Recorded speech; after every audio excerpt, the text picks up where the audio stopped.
important webinar as a part of the RGU speaker series. We welcome amidst us our three panelists, Dr. Robert Kittel, Professor S.P. Singh, the Vice Chancellor of Royal Global University, and Mr. Krishna Adhikari, who is from the Youth and Students for Peace, India. Well, ladies and gentlemen, this is a part of the ongoing series of webinars that we have been having from the Royal Global University. Well, Royal Global University is a private university based in Guwahati, Assam, and is one of the leading universities of the Northeastern region. In a very short span of time, it has reached incredible heights, not only in terms of teaching, but also in terms of research and many other such things. We have many highly qualified and well-experienced intellectuals who are serving in the Royal Global University with around 5,000 students. Well, the teaching learning process of Royal Global University goes beyond the classroom and goes into such extra activities such as webinars in the time of pandemic, where we have been able to connect with many intellectuals from across the world, I would say. And today we have a very important speaker amidst us. Well, today we are going to talk about something very important. Over the last 1.5 months, we have been talking about various important issues through these webinars. But somehow we felt that this important topic was left out. We have been talking about the pandemic. We have been talking about how we are going to move ahead in future. But there was something very important and interesting, and that was the youth, the younger generation. The pandemic that has taken a huge toll across the world, across the globe, has a direct impact on the younger generation of our society. And this is not only in India, it is across the world. Today we see how the youths are being affected. There are surveys which have predicted the global downfall of international economy, which is directly going to have an impact on the employment avenues. As it is, the younger generation have already been affected by the fact that education has taken a backseat, but we are limping back. We are limping back to some other modes. Employment opportunities are dwindling. So at this time, we need to discuss about how to motivate the younger generation. Well, today's webinar will give us a perspective as to how to deal with the issues of the youth. Well, we are very happy to introduce to our participants a very important person, because this is the first time that our university has organized a webinar in association with the Youth and Students for Peace, India. Well, we have the most important person of that particular association, Mr. Krishna Adhikari, who is a peace activist as well as the Secretary General of Universal Peace Federation India chapter, which is an NGO having general consultative status in Economic and Socio-Economic Council of the United Nations from the year 2011. He is also the executive in charge of India for Global Peace Movement, founded by the founders of UPF.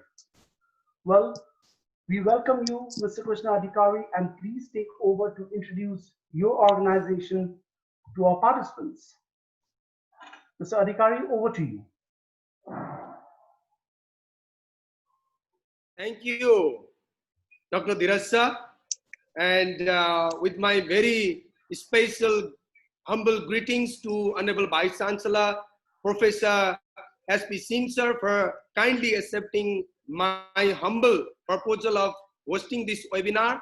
I thank you, sir. And then I'd like to also thank Dr. Kittel for accepting our invitation to be our guest speaker for this webinar today. My short and very brief introduction of the organization will be very short. So let me briefly introduce you about our organization, Universal Peace Federation, which is actually the parental organization of the Youth and Student for Peace. So I'll just introduce UPF and then conclude with YSP.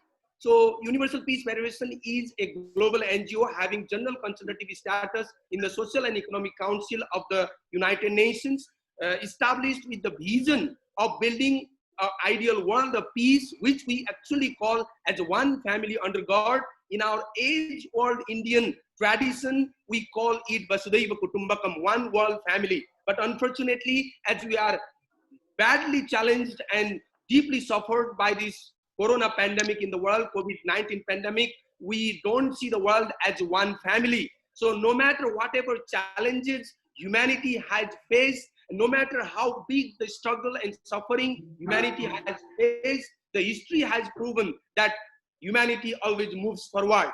So with the hope of really making this world of peace in this world, our founder also established hundreds of global institutions, including the Universal Peace Federation and even one of the largest newspaper in America, Washington Times. So our founder used these all institutions and organizations as a means to bring the world of peace, and our main purpose is to disseminate the idea of peace education.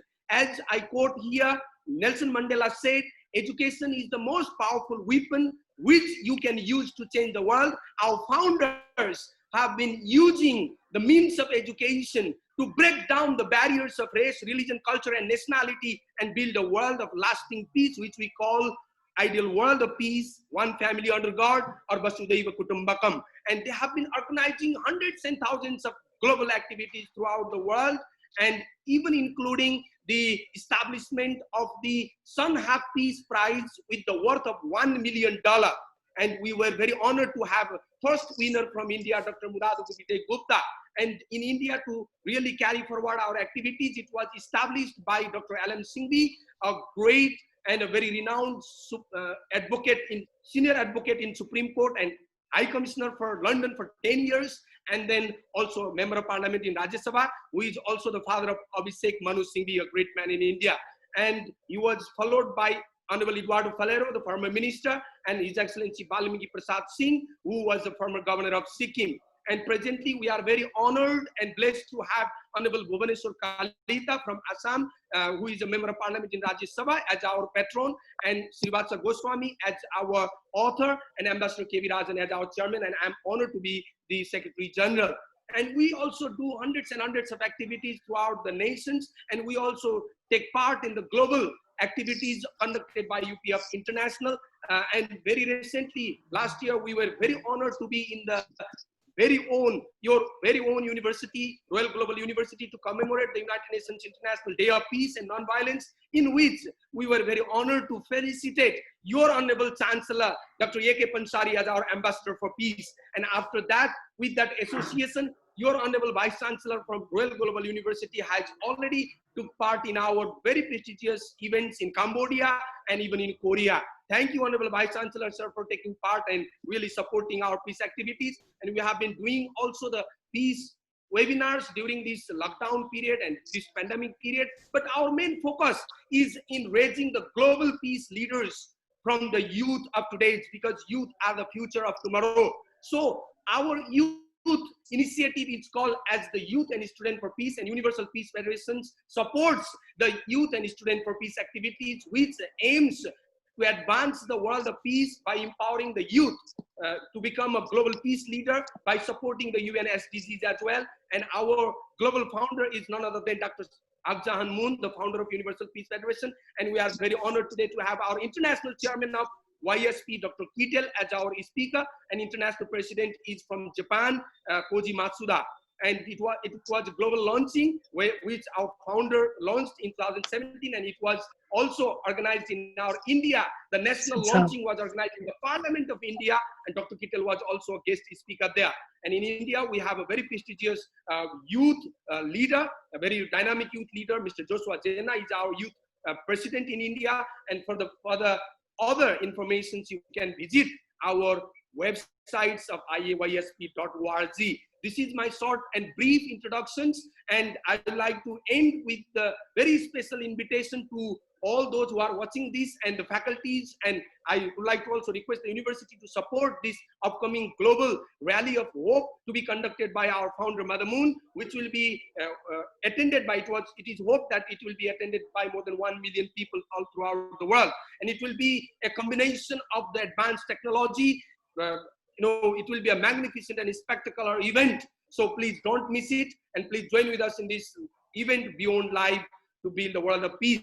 It is our aim. And with this very humble notes of brief introduction of our organization, I invite all those who are watching, please do join with us in different activities in the days to come, and let us support to build a world of peace. This is my introduction, and I end here with this short introduction. Thank you very much, sir. Thank you, Mr. Adhikari, for a brief introduction about the organization that we are associated today in hosting this webinar. Well, now I would like to introduce you to a person who has been the pillar of strength behind the successful webinars that we have been having over the last 1.5 months. With more than 3 decades of rich experience in teaching, research, administration, and a person who has been associated with almost all the 6 Amity campuses that are situated in different parts of the country. He has also served as the founder Vice Chancellor of Amity University, Chhattisgarh for almost 2 years before joining the Royal Global University in November 2016 as the founder Vice Chancellor. Well, our participants will be very happy to know that today Royal Global University is the #1 private university of Assam, which has been ranked by Education World, and that also within a very short span of 3 years. Without any ado, I would like to introduce you to our very own and honorable Professor S.P. Singh, the Vice Chancellor of Royal Global University. Well, he is a geologist, MBA, a law graduate, and a PhD in strategic management. Sir has been behind the success of Royal Global University in a very big time. Sir, may I now welcome you to give your introductory remarks about today's webinar. Over to you, sir. Thank you so much, Dr. Dheeraj. Good morning to all of you, all people present in India, in Assam, other places of the world, and Dr. Kittel, who is right now in Manila. So good morning to all of you, and welcome to this very, very important coveted webinar of the day. This is one of the very important webinars in the RGU SS series, what we say. We have very eminent people speaking in this seminar. We have our Honorable Minister Piyush Goyal-ji, Railways and Commerce, who spoke one day in this seminar. So today we have Dr. Robert K.S. Kittel in this particular webinar. And it has been joined by a huge number of students, youth, and it has been also been viewed on Facebook or maybe on Facebook Live. So this is going to be a big, big event for all of us. And we are very, very eager to listen from Dr. Kittel in this regard. However, as far as I'm concerned about the introductory remark, I was associated with youth for a very, very long time. At a very early age, I started my journey to join an NGO when I was hardly 16 years of age. And since then, I was associated with youth program, and I was a very founder member for, that youth, we have youth club in Delhi, youth clubs in Lucknow, Ankur Yuva Chentrashiv. Ankur itself is a name for a youth bud. And also, after very, very long time, I got another opportunity. That was a great opportunity from 1996 to 2001. I was associated with Ministry of Youth Affairs and Sports, Government of India, and working for NSS program, National Service Scheme. And my minister was that time, Madam Uma Bharti, and we were having a big umbrella, and I was being trained many ways for youth affairs, youth sports and games, and also as a ardent admirer of sports. I'm a national, for USA people, I must tell you, Professor Kittel, that I am a baseball player, softball player for many years. I'm still there in the Assam Baseball Association, and I'm playing this game from 1984 onwards. So this is a game, and we recently were about to organize All India Inter-University Baseball Championship in our university. And 54 teams from all over India were coming, and that was scheduled from 25th of March to 29th of March. But unfortunately, because of this COVID, we had to shift this, and we have developed two very good grounds for the baseball. And we have developed a good team to play because this is the first time. So this is all which is there in my heart. I still feel I am maybe 53, but I reverse it. I think I'm 35. I'm still youth, and I still charge to train my baseball team every day. And I think Dheeraj knows it very well. I develop the whole team by coaching themselves, forgetting about that I'm the vice chancellor of the university, because I'm not vice chancellor. I never believe I'm a vice chancellor. I believe, number one, I'm a teacher. I really am very fortunate, and I'm passionate about my profession. So I teach, and I still teach as a vice chancellor, other than all strategic and administrative work. And then second is the sports that I never left, and I will never leave till the time I am there on this earth. So this is sports, and that's why I say I'm still very young from my mind. Maybe my body is not that young, but I'm still very young from my mind. And I think age is all which is there in your head only. I think nobody can know better than Dr. Kittel. So anyway, this is, but then while working with National Services Scheme, Government of India, I have gone through, and the draft National Youth Policy has came into existence in 2001. I was part and parcel of that particular committee when the national policy for the youth has been framed. And I fought for the youth in that particular committee, whether chaired by Honorable Minister. I said in this committee, out of 53 members, only 3 members are youth. Rest all 50 are above 35 years of age. And the definition of youth in India is up to 35 years of age, if you go by age. Otherwise, we all are young. But you have to draw a line somewhere. The definition of youth in National Youth Policy is up to the age of 35. So I said none of the member other than me, one doctor and one more person from NGO are below 35 years of age. That time I was 32. I said nobody is below 35, so we will not agree to this policy. And we deferred that policy in front of the minister with 3 members. And she was very kind. She said, I'm also only 38, but I crossed by 3 years. But I agree to you. I will not accept it. And then again, that policy has gone to different stages. So youth I remember my 25 years, 30 years back, what I did. I remember the same thing should be done by youth. They should not accept anything and everything which is coming to you, which may be wrong. And this is the way we have to develop in my university and wherever I worked in my life so far. I charge youth with the right kind of attitude, but at the same time with a caution that youth with the mentality of selfness, if they are selfish, if they are doing something for their own, something for political party, something for only for them, that is not as expected from youth. Youth has to have a mind of peace and has to have an international perspective, humanity perspective, and working for the society by and large. Unless and until you are unnecessarily involved in some kind of wrong things, that may be, I'm not saying anything wrong means where you are selfish. That may be self of a small organization. You should be careful with humanity. Vasudhaiva Kutumbakam, as Krishna has said, is the ultimate objective of the youth. We have other organizations called NYK, Nehru Yuva Kendra, once upon a time. We have NCC. We have many youth organizations in this country. But many a times, this youth organization are being criticized that we are diverging the energy of the youth in the direction which is not expected. They should come in the mainstream. They should come in the politics. They should come into the bureaucracy. And during this COVID time, I tell you, the youth has done a great job. You try from Kenya to Uganda, you just browse and found what youth have done.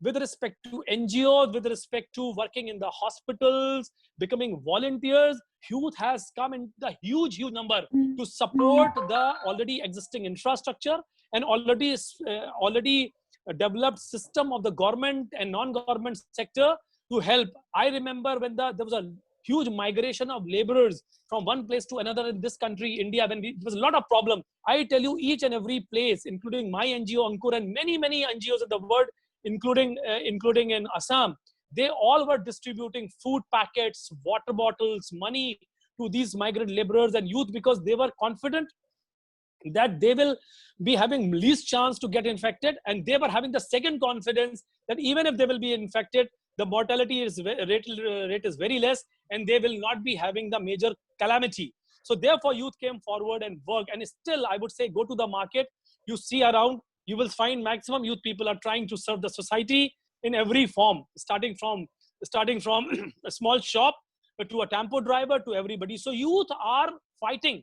In fact, if you ask me, I would say that only youth generation of medical staff, youth doctors, young policemen, young NGO members, young all other officers are coming forward, going places to places and fighting this COVID out. And post-COVID, that is the topic of the day. Post-COVID also, the more responsibility will go to youth, because the people above 60, 65 years of age, they may be still continue in the new normal to stay at home most of the time, or they will be having a fear psychosis that they will be infected and they might suffer.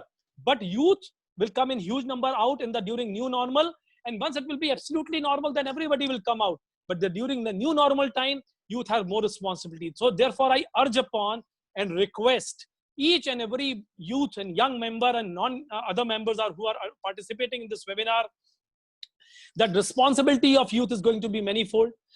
The parents should allow their young children to go out and serve the society, because they are the least vulnerable. We all are vulnerable, but they are the least, and they are coming forward and doing. I mean, in old Delhi, many NGOs have come forward when this pandemic has occurred, and they are going house to house to distribute medicine, to distribute kits, to go for testing. The whole infrastructure of this nation is not enough that they can do it without volunteers. And who are the volunteers? They are youth. Many district magistrate and all the others, they have called upon, in Gurgaon, they have called upon volunteers, and among the volunteers, 90% of them were youth. So youth are doing a great job, and they will continue doing it. Only thing is that we have to support them mentally. That is the major thing, and emotionally, and also to support them with positive vibes. I was attending a webinar by one of the psychologists. She very categorically said, and I believe it, therefore I'm repeating it for you, that people with negativity will have more negativity during this COVID time. People with positivity and right kind of mind will have more positivity during this COVID time. So the rule is very clear, but the people with negativity, it is our responsibility to gradually rinse them, clean them up with these kind of webinars, these kind of interaction. As an educational institution, it is my personal responsibility to not look after my students only, but the students around the world, to see that the negative bend of mind people, the youth with negative bend of mind, will not become Nazis that they have become after pandemic and after World War I by Germans, but they should become the humans, or maybe ambassadors of peace. They should be working for the peace, for the development of the society. So our positivity, our intent will bring them a right kind of orientation, even those negatively charged youth, and they will become more powerful, more vibrant, more positive during this COVID time. And post-COVID time, they will lead the world, because we are going to survive for another 10, 15 years, or maybe 5 years. But then these youth are going to take everything forward, and they have a major role to play. There are major roles being written by me, but I don't want to repeat it. I will give this responsibility to Dr. Kittel to speak on those issues, because I wanted to conclude in 7-8 minutes, and I have done my job right now, in my opinion. And I would hand over the session to Dheeraj now, and over to Dheeraj. Thank you so much for giving me a chance to speak on this occasion. Thank you.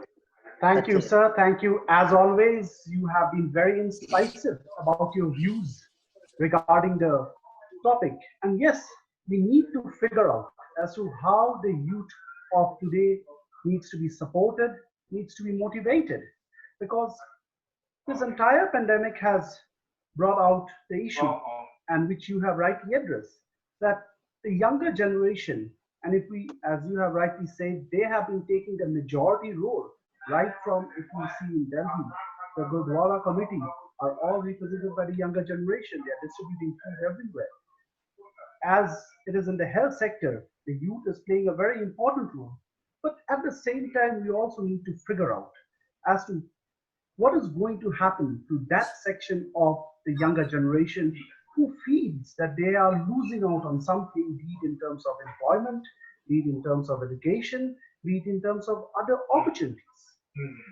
Well, without taking much time, I would like to introduce you to the very special guest for today, Dr. Robert Kittel. Robert Kittel is from the United States of America and is currently the International Chairman for Youth and Students for Peace.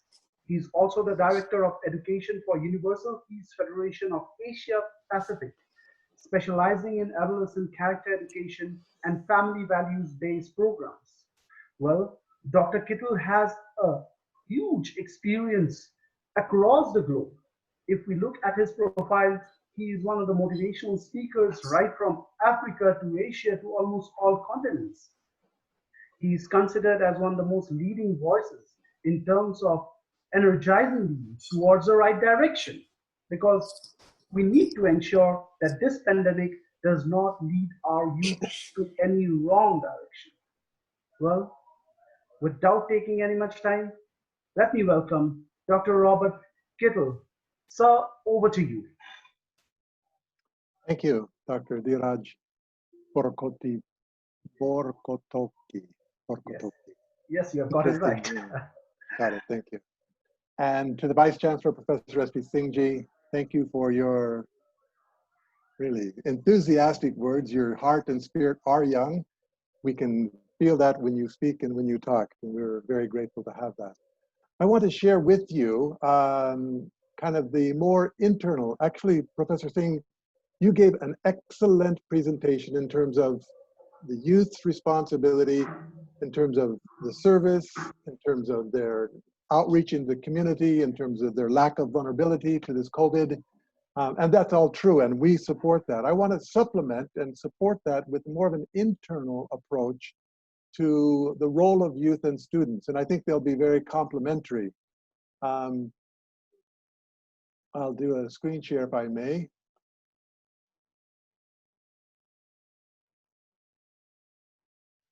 And these are the speakers for today and the leaders at this extremely wonderful Royal Global University, Guwahati. And I looked at the logo and I was wondering what the logo means. So on the website, I checked it out and I love very much the second paragraph. I'll highlight that. The 6 hands of the students reaching beyond the globe represent transcending boundaries, in quotes. I like that. That really resonates with both the Universal Peace Federation and the Youth and Students for Peace, organization. Standing for wisdom, confidence, intelligence, creativity, determination, and truthfulness by engaging with partners outside the traditional borders of the university. Excellent, excellent vision that you have. The Royal Global University. What a name. Royal, majesty, dignity, global, beyond the boundaries, and a university like learning for life, and wherever you go, you're supposed to learn. I think if I die and I'm reborn, I want to be reborn in Guwahati so I can attend this university. It's so beautiful. Then I looked more at your vision statement because I want to know what motivates you. And Professor S.P. Singh really caught that. And the part that I like, I'll highlight it here, create global citizens. Again, resonates with UPF and what we are trying to do. So this partnership, I'm sure, will grow and expand from here. I looked at the mission statement and the second sentence there, the thing that I really, really like, community service to install ethical conduct and compassion. So we want our young people to be ethical. We want them to be compassionate and full of love. How do you do it? The answer is right here. Community service. When we serve and live for others, it develops our heart. It develops our character. This is really, really, really important. I would like to end my speech now, but I've got to talk a little bit more, but this is kind of the gist of what I will talk about. The post-pandemic world, the role... Dr. Kittel, Yeah. Just 1 second before you start off with your presentation, I would also request the participants, if you have any questions, you can kindly put it in the question and answer box, which Dr. Kittel would be very happy to answer at the end of the session. Thank you. Over to you, Dr. Kittel. Thank you. Also, we'll invite the Professor S.P. Singh, VP, Vice Chancellor, to engage in the question and answers as well. So I asked myself a question. The post-pandemic world. Well, let's go back to the basics. What is the role and future of the youth in a pre-pandemic world? What's the difference? Okay, we have the coronavirus. Okay, we have economical catastrophe and we have social disruption, but the role and the future of youth in a pre-pandemic world, what would that be? If that's clear, then immediately the post-pandemic world, we can add on to that. So let's start with kind of the basic things.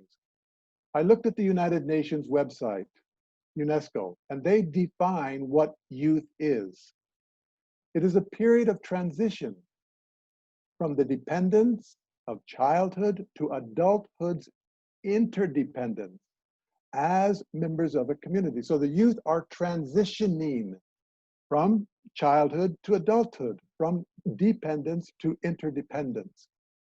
Well, in graphic form, it's these three basic stages. I start off as a child. I am immature at that point because I am dependent. I'm dependent upon my parents. I cannot feed myself. I cannot care for myself. I cannot even control my bowel movements. I can't do anything. So I'm completely and totally dependent. And of course, the final goal is to be interdependent.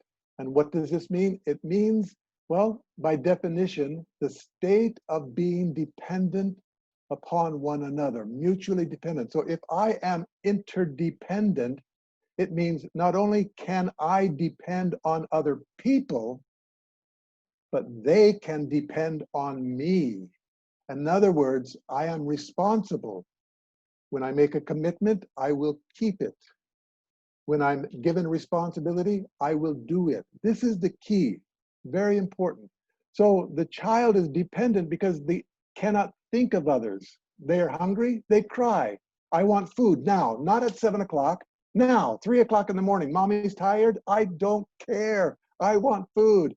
And I cannot control myself, so we'll try to contain it. We call it diapers. Interdependence means I have the ability. In fact, I should think of others, even more than myself. That's the nature of parents. Parents love their children more. They don't think of themselves. No parent puts a cash register by the refrigerator and says, you want food? Well, this is how much I'm going to charge you. They don't do that. They just want to give. They only care for their students. They want to give your tuition, your books, your education, as much as they can.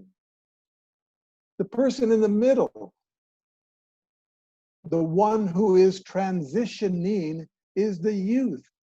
And this is what we have to focus on and we have to help. And we means all of us, and especially the adults, the way we teach, the role models that we should be, and the people that we can educate, not just with words, but with our action as well.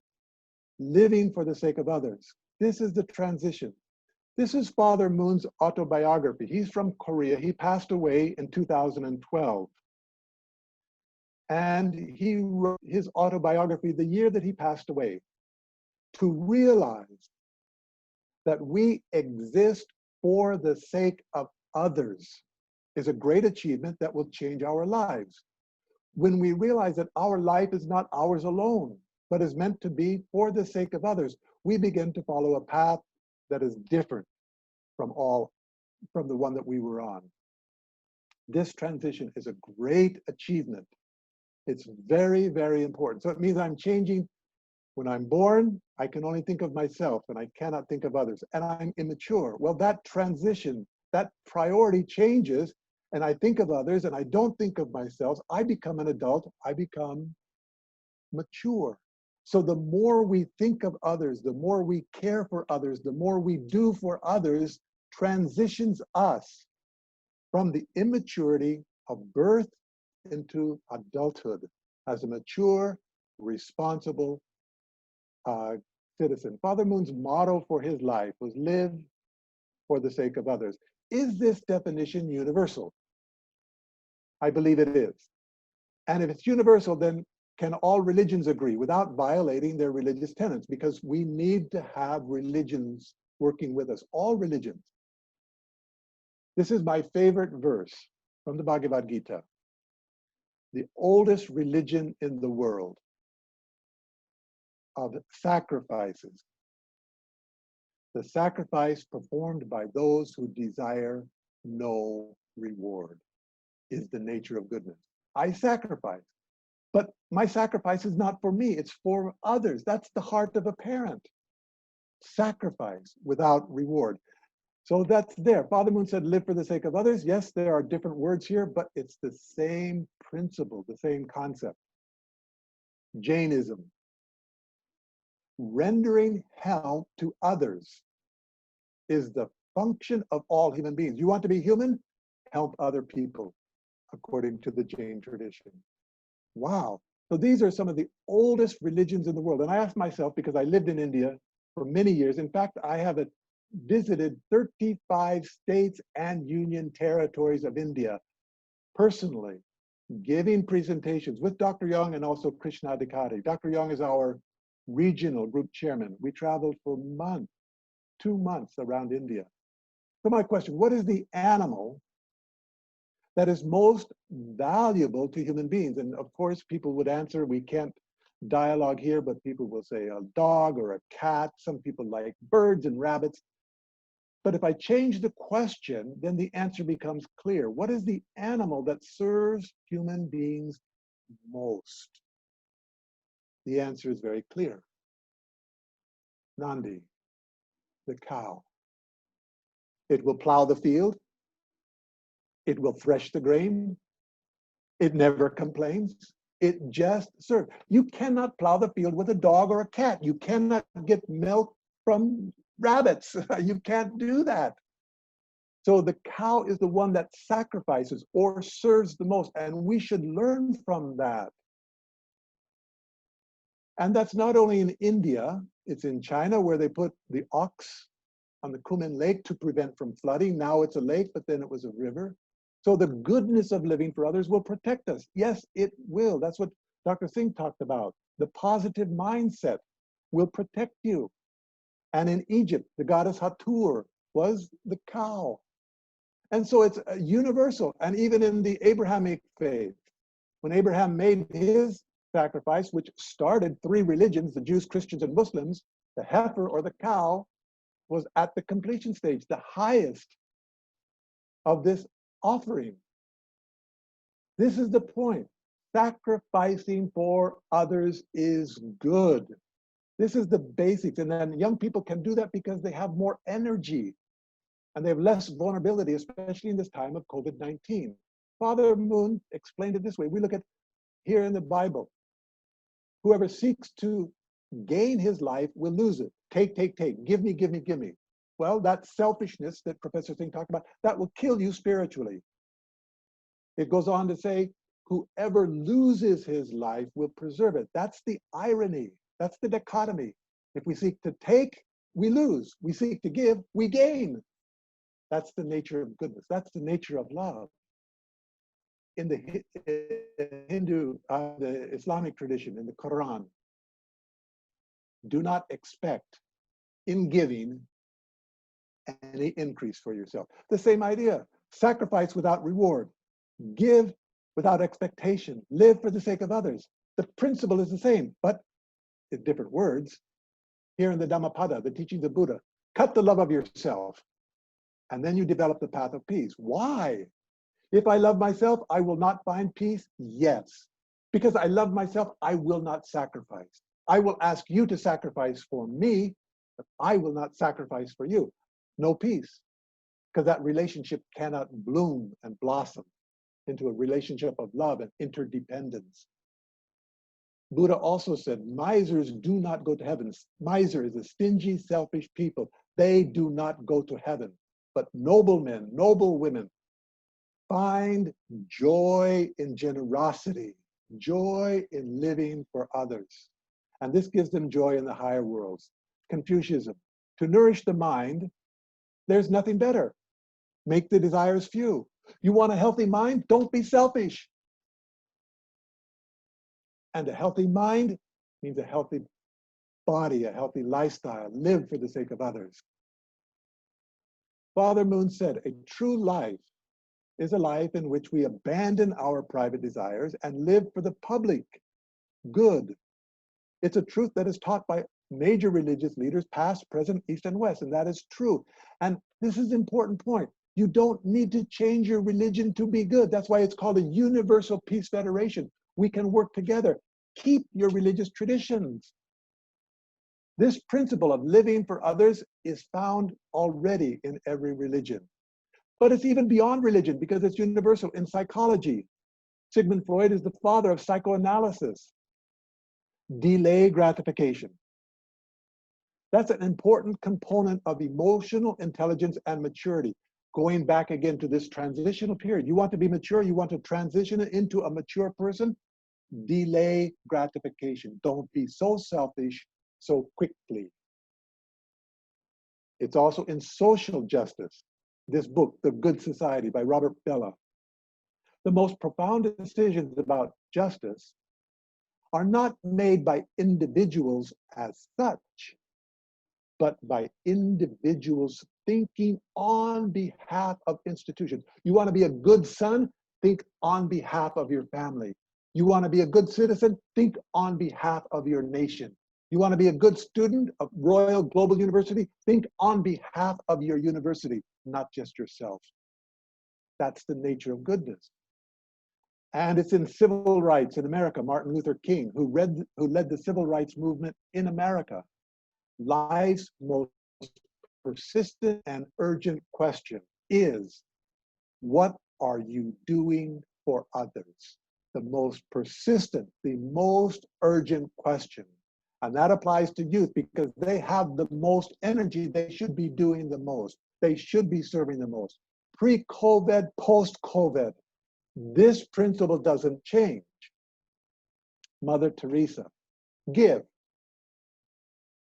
but give until it hurts. Don't just give out of convenience, but give from a genuine sacrifice. Kofi Annan, UN Secretary General, universal values are acutely needed. The universal values are more acutely needed in this age of globalization than ever before. And this is the problem of the post-COVID era. We've got two viruses running rampant. One is a small one that we can see with a microscope, the COVID-19 virus. But there is a more invisible, more dangerous, more powerful virus, and that is the virus of selfishness, where nations don't want to cooperate together. Why did the virus spread so quickly? Partly because it's contagious, yes. Partly because it's deadly, especially for elderly, yes. But this virus spread because of the lack of cooperation between nations. This lack of universal values, lack of being one family, one global family. And this is what young people need to address. If you become leaders of your businesses, of your universities, of whatever institution you might be, of nations, then we need to learn and apply this principle, not only in our families and communities, but in our nations and in the world. So, how do you do this? Well, I suggest you get a big mirror and look at the mirror. And you have a mind and a body, and everybody does. And this relationship between mind and body is something that each of us are responsible for. You want good character? You want to transition from immaturity to maturity? Well, you have to have the right priority. The public is up, living for others, sacrificing without reward, give until it hurts, and the private is down. Don't be selfish. This is our responsibility. Well, this actually defines the uniqueness of what it means to be human. And scientists are looking for, well, what is the difference? For a long time, they thought, well, human beings have social networks, and they looked and animals have social networks. Human beings have languages, and they looked, animals have languages. And for a long time, they thought human beings make tools and use tools. But then they looked again. Animals also use and make tools. There's a bird that puts a stick in its mouth and doesn't build the nest with the stick. He builds the nest by using the stick and going to the mud hole and getting the mud and bringing it back on the stick to build his mud house. The stick is a tool. So, unique to human beings is this concept of responsibility, not tool making, languages, social networks. It defines our purpose, meaning, and value in life. This is really important. I don't have time. I invite you to study further, but I need to go on. The Bhagavad Gita tells us this: the mind is your best friend, or you can read it, the mind will be your greatest enemy. You need to master this. The Bible asks, it'll be given, seek, you will find, knock, and the door will be open. But if you don't ask, seek, or knock, nothing will happen. In Islam, there's no compulsion in religion because we have responsibility to control this mind-body relationship. Buddha, it is you who must make the effort. Great people of the past, they will only show the way. Our parents, our teachers, our religious leaders, our gurus, they can show the way, but we must do it. This is our responsibility. And when we fulfill this responsibility, we transition from immaturity to maturity. We become adults by being responsible. Have no deprived thoughts, the master Confucius said. It means clean your mind. Don't be selfish, but be public-minded. Live for others. Sacrifice without reward. UNESCO Constitution, war begins in the minds of men. So we have to address this issue. This is our responsibility. Who creates war? It begins in our minds. Who's going to end this? It begins in our mind. We have critical responsibility. So we have two types of education. One, education to be smart. Because we're not animals, we have to learn, and each of us will be a genius in some unique field. In some area, each of us will be special, unparalleled by any other human being, past or present, or future.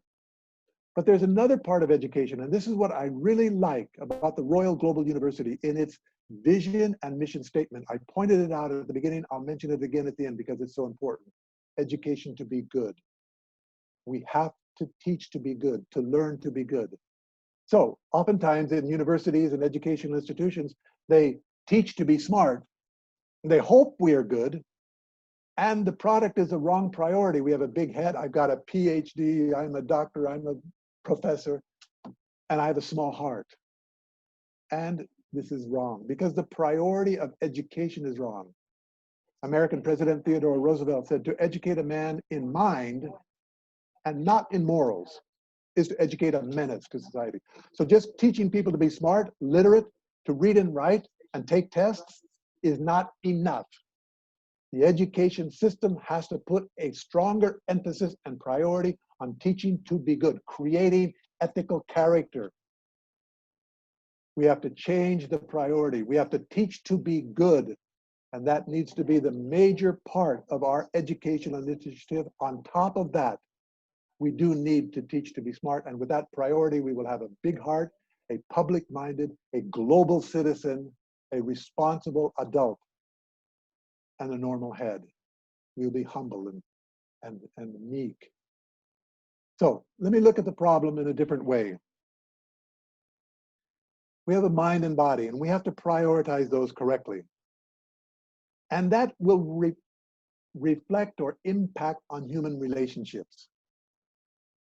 If, for example, my mind and body are upside down, inverted, and the priority is wrong, and I think just of myself, and I don't care for other people, this immature, selfish attitude will create conflict in human relationships. It will create wars between nations and civilizations. Another example. Mind and body are upside down. If they're right side up, then let me go back if I can. If the mind and body are in the right order, we create art. And this art should inspire us. Let me show you from Taiwan. This is our group of young people in Taiwan, the Youth and Students for Peace in Taiwan. And they came to Korea to perform a drum dance. I hope that you can hear this.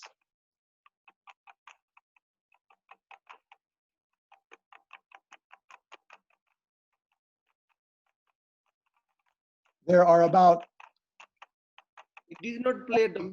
Kittel. young people, but it sounds like one drum. This is mind-body unity.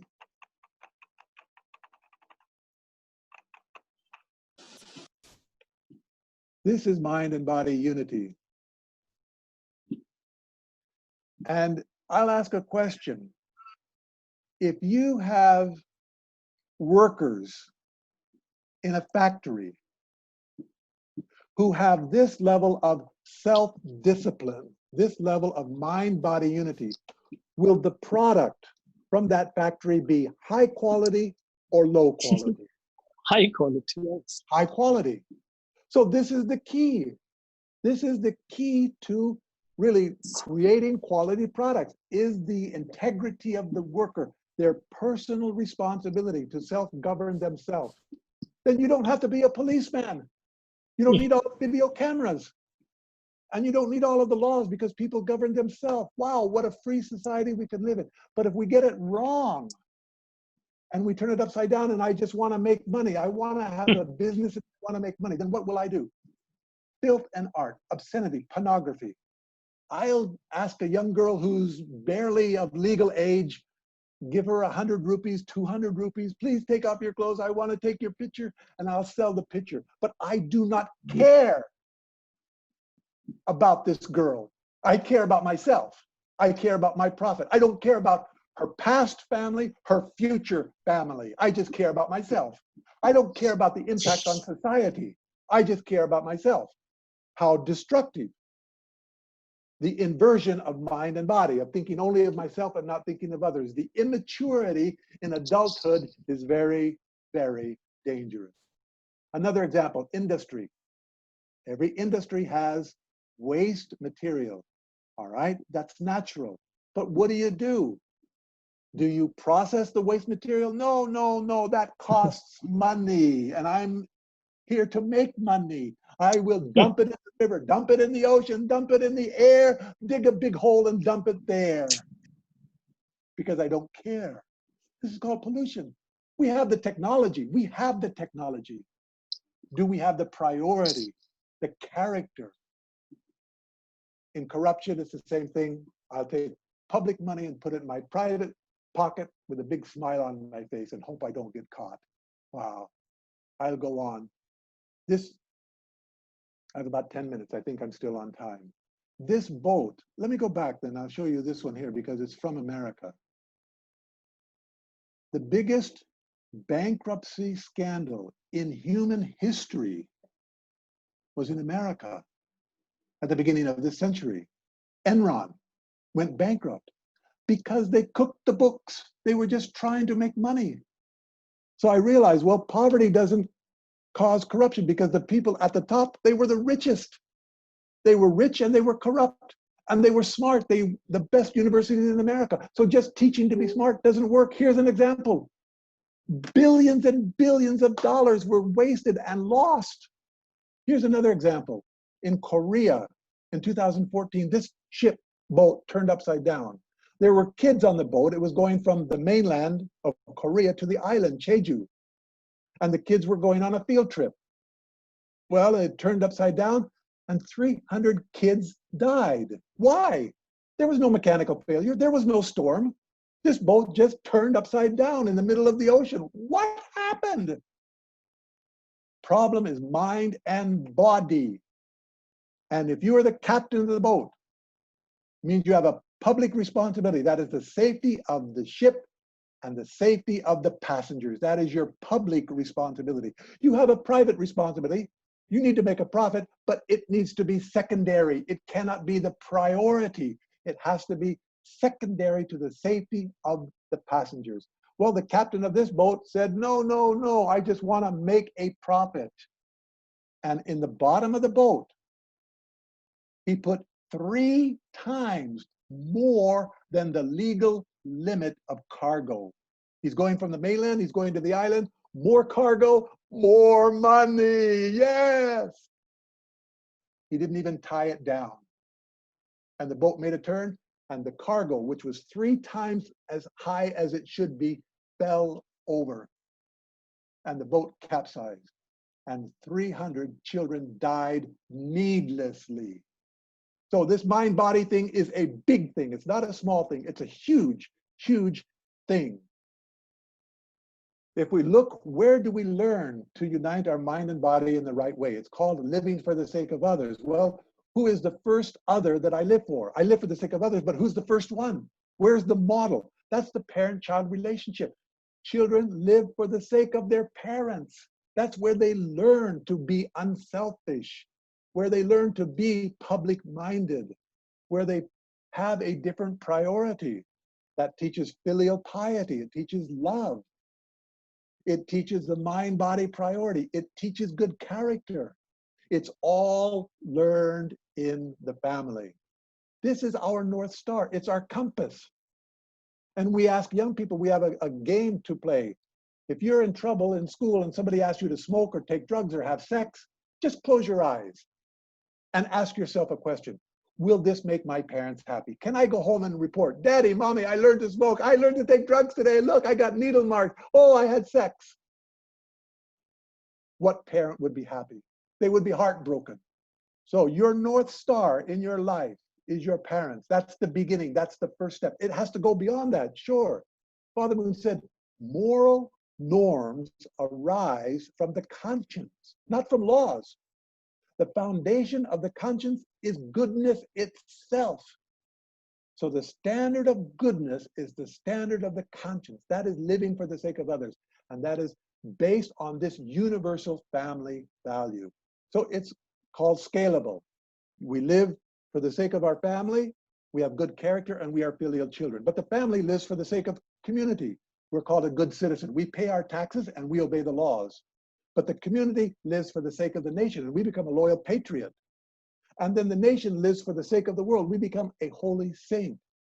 We live for the sake of God.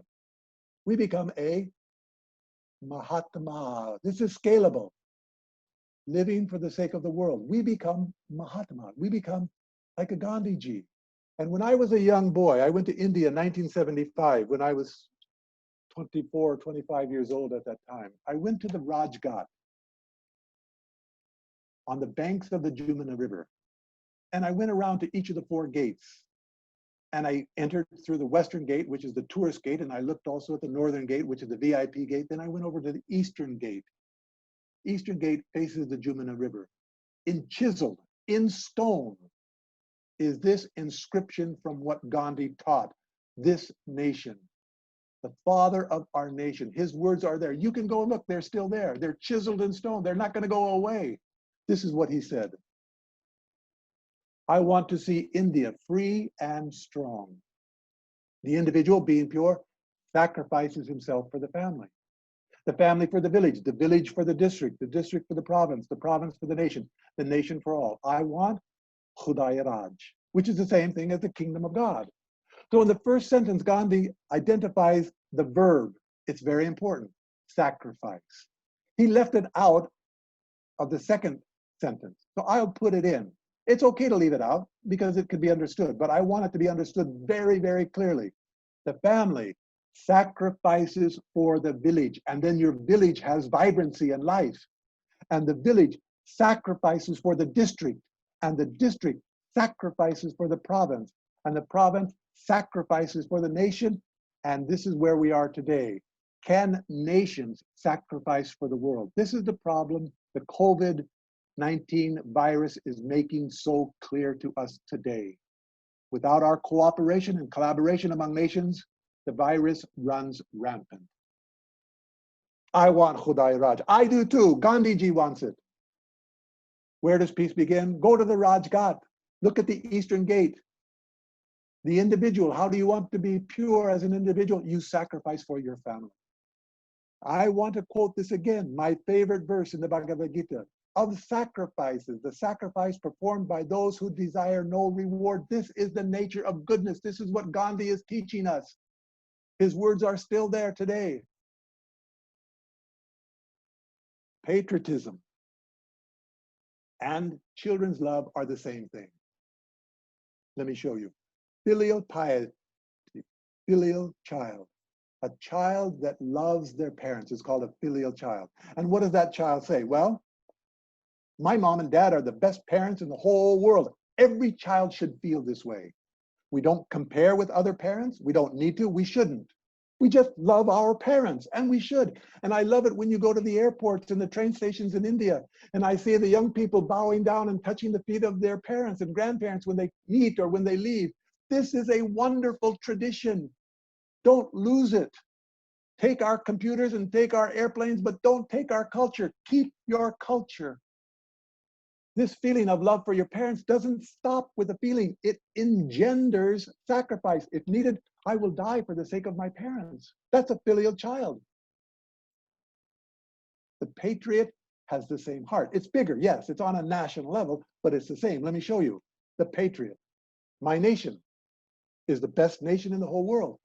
Everyone should think this way. We don't compare and judge, and we don't need to criticize others. We just love our nation. India, Mahabharat, I love you. But it doesn't stop with a feeling.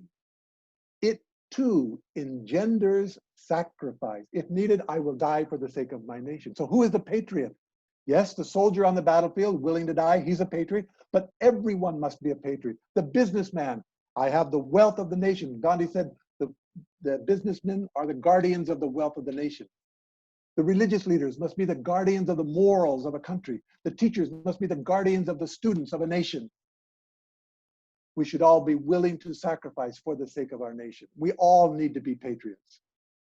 Filial piety, says Confucius, is the root of goodness. This concept in the Gita, you all know this already in the Upanishads, I'm sorry. Treat your mother as God, treat your father as God. In the Quran, worship Allah alone and do good unto your parents. This concept of filial piety, loving your parents, is universal because the family is universal. It transcends religion, which was what you're supposed to do at this Royal Global University. Transcend the boundaries. Keep your religion, but transcend. Don't deny, don't negate. No, no, no. Most of you, I'm sure, are Hindus. Wonderful. Keep that. Nurture that. In the Bible, in both the Old and New Testament, in the Jewish and the Christian books, honor your father and mother. In Buddhism, 5 ways a child should minister to his parents. Wow. I won't have time to go into that. So the foundation of love is living for the sake of others, sacrificing without reward. We saw that. Render help to others. Lose your life to preserve it. Seek the good of your neighbor.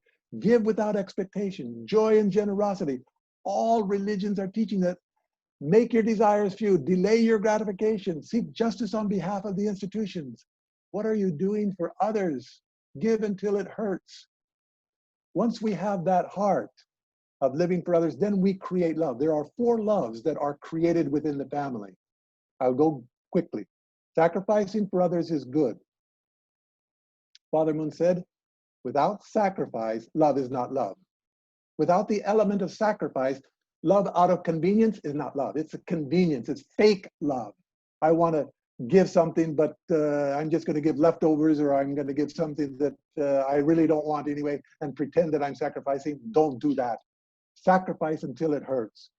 Parents, live for the sake of the children, children for the sake of parents. 2 loves are learned, the parental love and the children's love. Brother, live for the sake of sister, sister for the sake of brother, and you have another love, the siblings' love is learned. Husband, live for the sake of wife, wife for the sake of husband, and you have conjugal love. The nature of love is learning to sacrifice, and then you apply it in relationships and you create love. This is our responsibility. Father Moon said this, and I'm finished. The basis of love, let me start again. The basis of love is the heart that sacrifices everything for the sake of the other. The reason parental love is true love is that parents are willing to give everything to their children. And when they have given everything, they want to give more. The only thing left are tears. I wish I could give more. That's the heart and essence of love. What is the role of youth?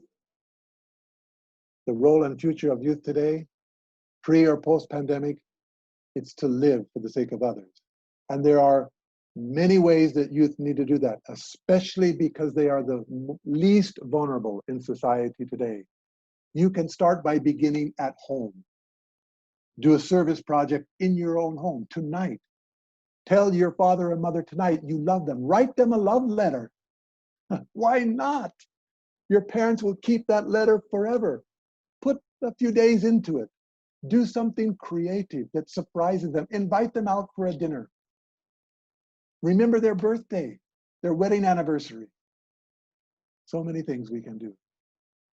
Gandhi said this, I want to repeat it one more time. I would like to see India free and strong. The individual being pure sacrifices himself for the family for the village for the district for the province for the nation for all. I want Khuda Iraj. So do I, so do you. The vision of the Royal Global University is to create global citizens. Your mission is to incorporate community service to install ethical conduct and compassion from the stakeholders, the students, the staff, the faculty, even the vice chancellor. This is a healthy university. It will grow. I would like to propose Dr. Singh. I am here in the Philippines, and Father Moon has a college. It's called the International Peace Leadership College. Before coming on this webinar this morning, I called the principal. His name is Dr. Venus Augustine. And I asked him, his photograph is there, if we could have a virtual signing of an MOU, a Memorandum of Understanding or cooperation between our college and your university. He was excited about that. If you want to pursue this idea, we need to work with Krishna. It can be done. The uniqueness of the IPLC, the International Peace Leadership College, is it has, as you see, a Tongil Mudo, which is changing the lives of young Filipinos, especially those who are vulnerable to drugs and gangs and sexual misconduct.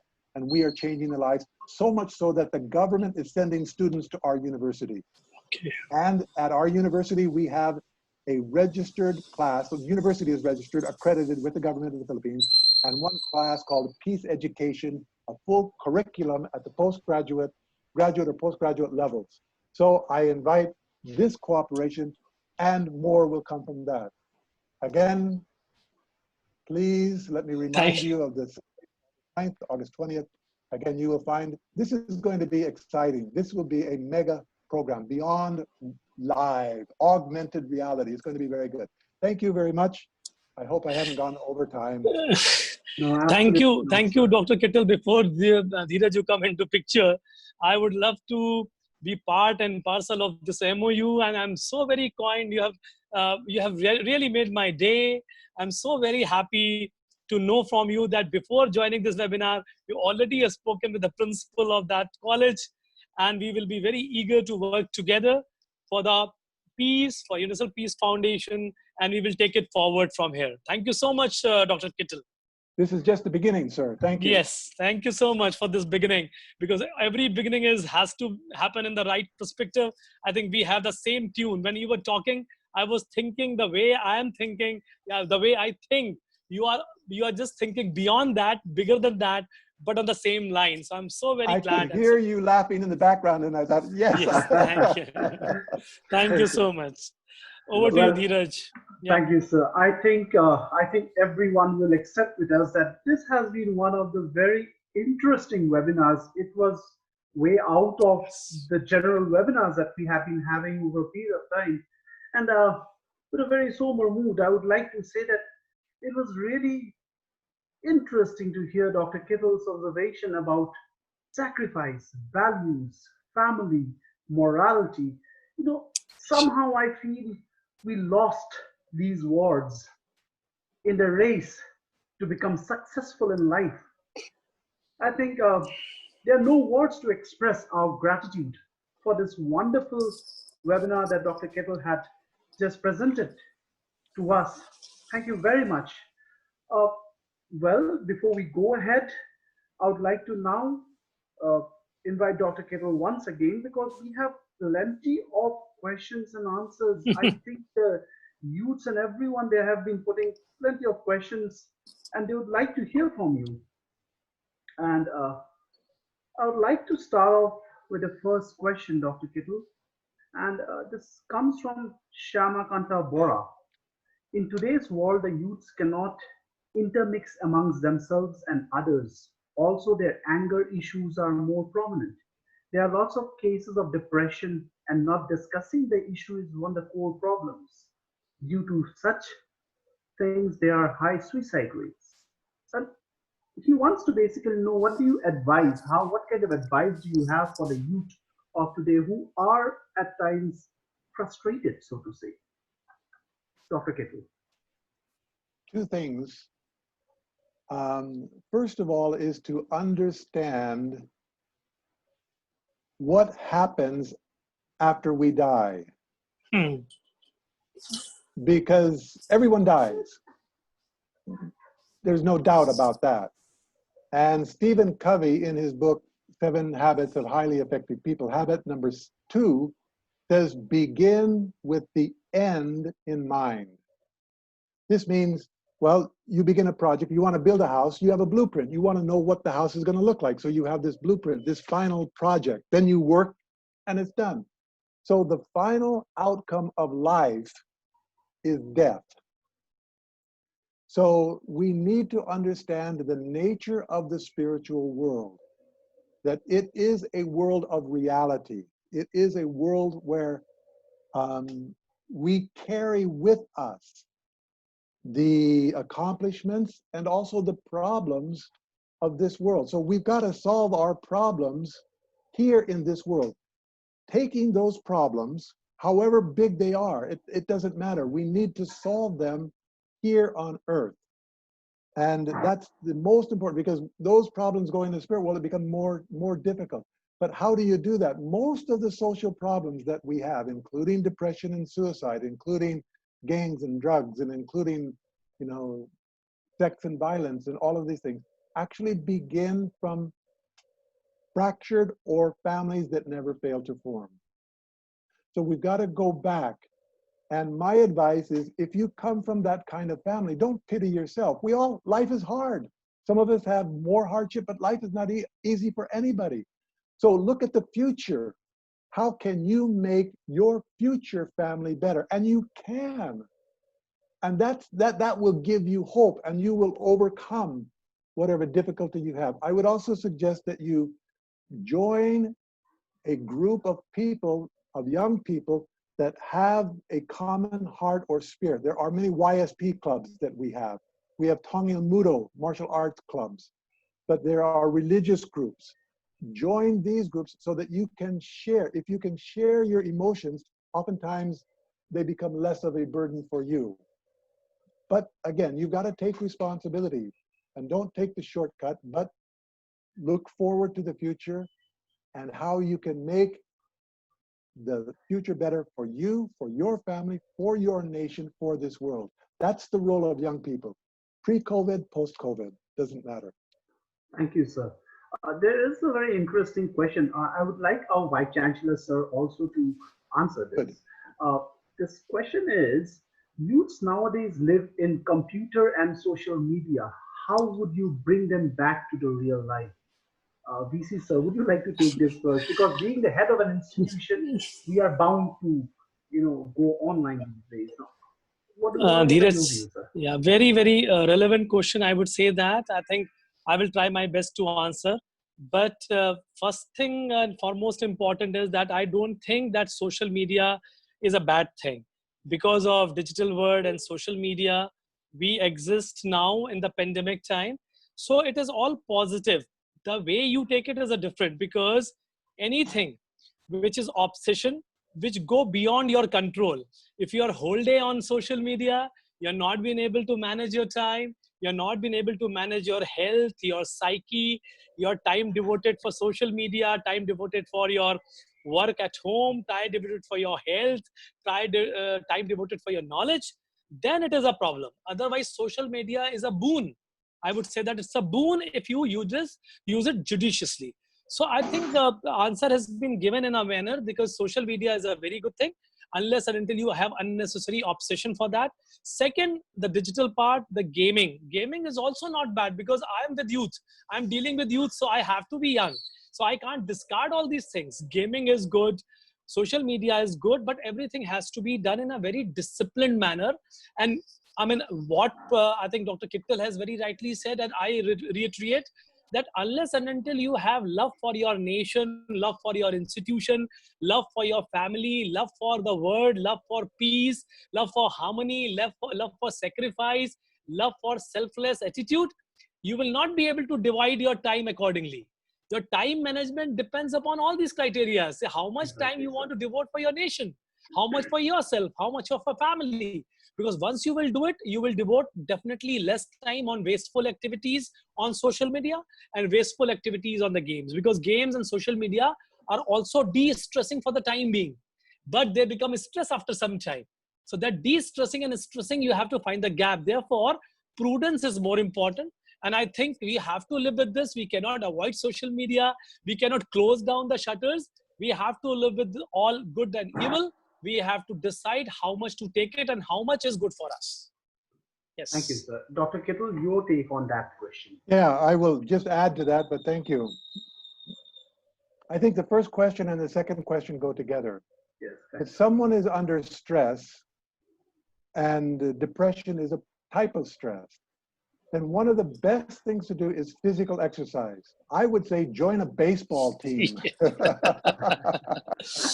Absolutely. Seriously, I was a swimmer.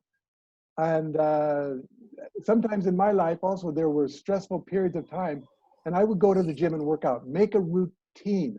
And you will find that if you have this physical exercise, riding a bike, going to the gym, baseball, cricket, whatever it is, then after that, you will have kind of a zone of peace that you're just enveloped in, and the stress will go away. And that's, again, the digital. You have to prioritize your life. You have to discipline yourself. Start with small things. Don't start so big that it becomes controlling your life.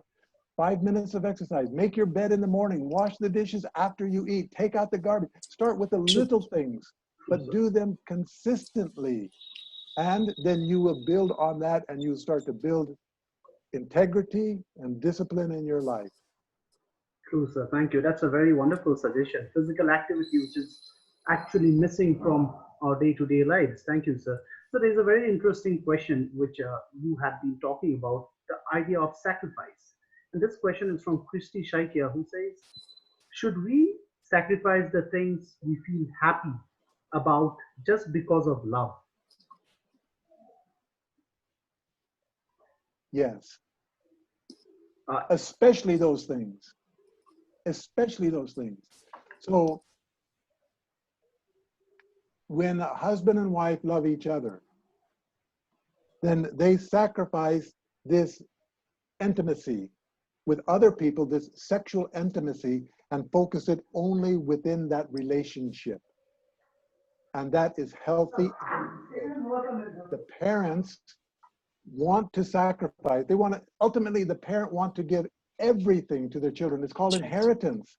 They want to give everything, but they want the children to be able to manage it and care for that. So they need to raise the children to be responsible. So the answer is yes, because those are the things that are most valuable to you.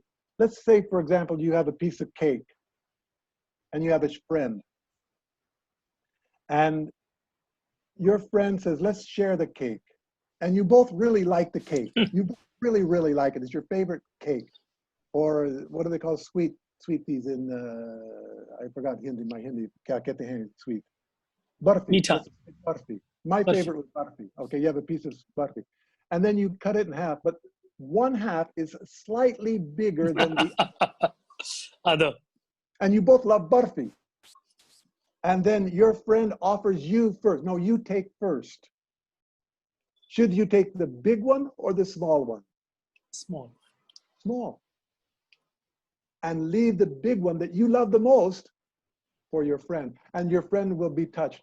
The heart of your friend will be touched. Your friendship will develop and grow, will become mature. If you take the big one, then wow, well, this person's gonna think, wow, they're really, where do I fit in their life? So yes, the answer is you need to sacrifice even what you love most. True. Very, very true. Very true. Absolutely sir. right answer. Yep. Dr. Kittel, there is a very interesting observation. You have brought in different religions. You have brought in Hinduism, you have brought Buddhism, but somehow the younger generation today are not in touch with the positive vibes of their own religion. And not to say they do not even read the religious text for positivity. How do we encourage such people to read their religious text to bring out positivity? Very good question, and it's actually a big problem. It's a problem east and west. And what the young people are doing, I don't think they're rejecting religion outright. I think they're rejecting exclusivity of religion, where they are global-minded, and they can see religion when it's misused divides and separates people, and they don't like that, and I don't like that. So what we're trying to do is saying, but negating religion doesn't solve the problem either, because then when you negate religion, you oftentimes throw out your values and you throw out the things that are the most important, your spiritual traditions, your history, and we can't do that either. So the real answer is to find a way where we can show the common ground among religions, and that's what we are trying to do. So my answer would be, if somebody is unhappy about religion, I would say, great, come and join us, because we're also unhappy about religion in the exclusivity. But we're not throwing it out altogether. We have a more healthy approach, that there are don't throw out the baby in the bathwater. There's something valuable in religion. For example, every religion, they have a different ceremony, but every religion honors marriage. Every religion. Some people walk around a fire, some people light a candle, some people exchange rings, and some people say prayers. Yes, the traditions are different. Yes, they're different. But the essence is the same. I'm going to commit myself to you, husband and wife, and I'm proclaiming that publicly. It's very simple. So I say, let's get rid of religion. I think that's a good idea, but not the essence, the universal values, and we have to discover those. It's too easy just to get rid of religion, negate religion. That's too easy. The easy way usually isn't very good. The hard way is, and we've done some of the research so we can share with them. I shared just a little bit of filial piety, how that is universal, how living for the sake of others is universal. There are many of them that we can share together. Thank you, Dr. Kittel. That was a wonderful observation. There's a last question for you, Dr. Kittel, and this question is that today in the nuclear families, the concept of the joint family in India is more or less very less, and we have nuclear families, and in the nuclear families, everyone is so busy that the concept of love is missing. So how do we reinvigorate this idea of love? Yes, of course, you mentioned about respect for the parents, respect for your father, for the mother. But if we somehow look, and as I mentioned, and as I told, that the run for success, to become successful, somehow this idea of love within the family is missing out. What is your take, Dr. Kittel, on that? One word: education. Education. And the education is both in school, is in the home. Father Moon says the best family, the most ideal family, is the 3-generation family. Let me give you an example. Many people from Asia go to America and they enter college. And when they do, they have to take the SAT, the SAT test. Everybody does. Everybody does. They all know that. And then afterwards, you've got the sociologist looking at the data. And They look at it economically, geographically, ethnicity, all different ways of thinking. When they look at it through ethnics, they divide it into four ethnic groups: the white, the Caucasian, the Asian, the African American, and the Hispanic. The colors are white, brown, red, and yellow, like that. There's one group of those four that always, always, always, always does the best without fail. It's not even doubted. What group is that? And you know, because it's Asian and I'm talking about Asia. You guys from Asia go to America and do better in our schools than the white Caucasians. Why? Why? Because your family structure is better. You're more likely to have your parents with you. You're more likely to have 3 generations. And so if mommy and daddy are busy having jobs, which they have to be, if you've got grandma and grandpa there, you've got unpaid babysitters. Oh, that's a good thing. Yeah, and they perfect. love it. And they love it. And the children love to be with the grandparents. So that's what I said, take our computers and take our airplanes, but don't take our culture. Keep your culture. And that's what we're trying to do. That's what the Universal Peace Federation is trying to do in the academic and adult world, and YSP, the Youth and Students for Peace. We're trying to educate and inculcate these values in young people. Bring us on campus, let us form a club, let us work together, sign MOUs, and make this thing happen. Thank you. Dheeraj, I want to add on. Sir. Yeah, Yes, sir. I Yes, just thank you so much. It was really very interesting. And fortunately, my family, I live with my mother, and my children live with their grandmother. So we're very fortunate, and I think that was the reason that we have a lot of peace and happiness in the family. And I think that is the basic requirement for each and every person in this world. If the family is happy, peace at home, love and affection at home, it will go to the society, it will go to the institution. So Dheeraj's question is very pertinent. I just want to add on one thing which I have observed. What I observed gradually in Indian families also, and in the institution also, including Royal Global University, I may be excused for that. I'm putting a very important point, and I put it every time. We have become very miser nowadays.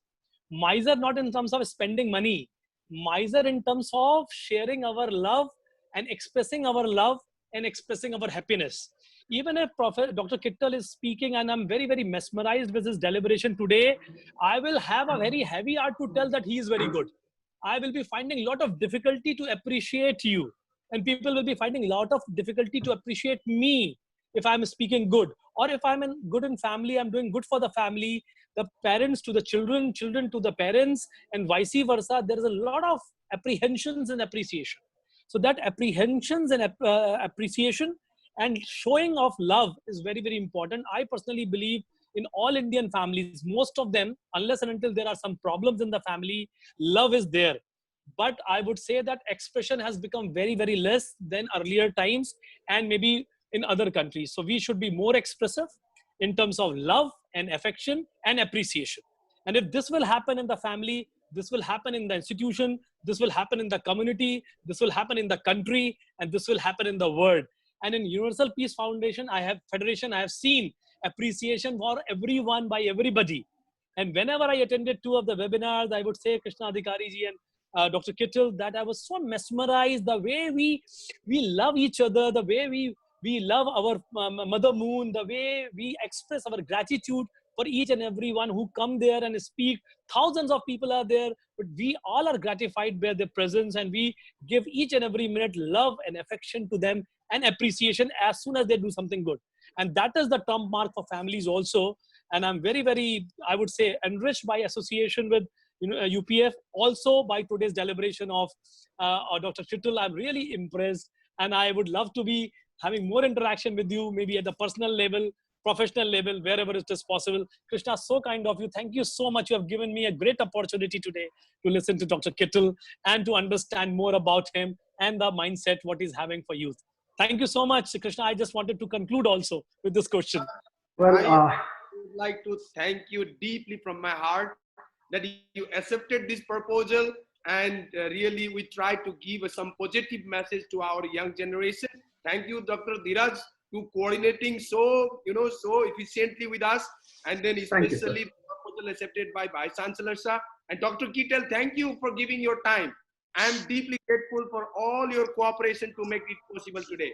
Deeply appreciate all of you for your great cooperation. Thank you, sir. I think we will all accept in one single uh, term that this was a wonderful webinar that we had today. It moved away from the pure academics that we have in our daily lives, something that we all needed in the midst of such a serious ongoing crisis.